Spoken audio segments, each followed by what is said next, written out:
Okay. तो suppose आप लोग एक इंटरव्यू में बैठे हो और इंटरव्यूअर आपसे पूछता है tell me the difference between monolithic and micro services.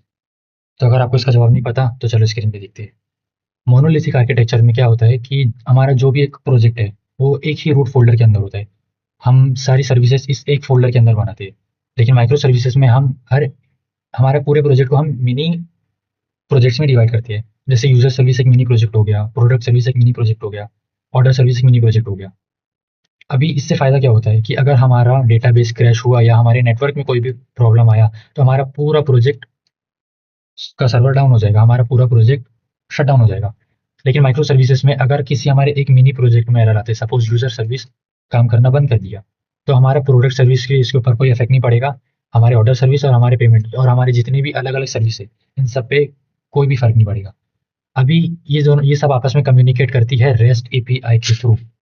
Suppose user order service को यूजर का डेटा चाहिए तो वो उससे बात करेगा कि भाई मुझे यूजर का डेटा दो। तो यूजर सर्विस के पास अपना एक रेस्ट एपीआई होगा। तो ऑर्डर सर्विस ने एचटीटीपी रिक्वेस्ट भेजा, यूजर सर्विस का एपीआई हिट हुआ एंड यूजर सर्विस ने अपना रिस्पॉन्स जेसन फॉर्मेट में ऑर्डर सर्विस को दे दिया।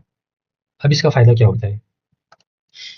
एप्लीकेशन का स्ट्रक्चर जो हमारा, जैसे कि मैंने आपको बताया, मोनोलिथिक आर्किटेक्चर, पूरा एक ही रूट फ़ोल्डर में हम अपना पूरा प्रोजेक्ट बनाते हैं। लेकिन माइक्रो सर्विसेज़ में हम एक फ़ोल्डर के अंदर सब फ़ोल्डर्स, फिर उस सब फ़ोल्डर्स के अंदर सब फ़ोल्डर्स कर करके अपने इंडिपेंडेंट सर्विसेज़ को क्रिएट करते हैं, ताकि अगर हमारा एक मिनी प्रोजेक्ट डाउन हो जाए तो बाकी लोगों को अफेक्ट ना पड़े।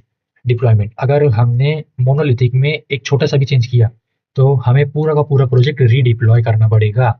लेकिन माइक्रो सर्विसेज में सिर्फ अफेक्टेड सर्विस को हम रीडिप्लॉय करेंगे, बाकी सर्विसेज अपने अपने एंड पे काम करेगी। स्केलेबिलिटी, पूरा का पूरा एप्लीकेशन स्केल होना चाहिए एक साथ।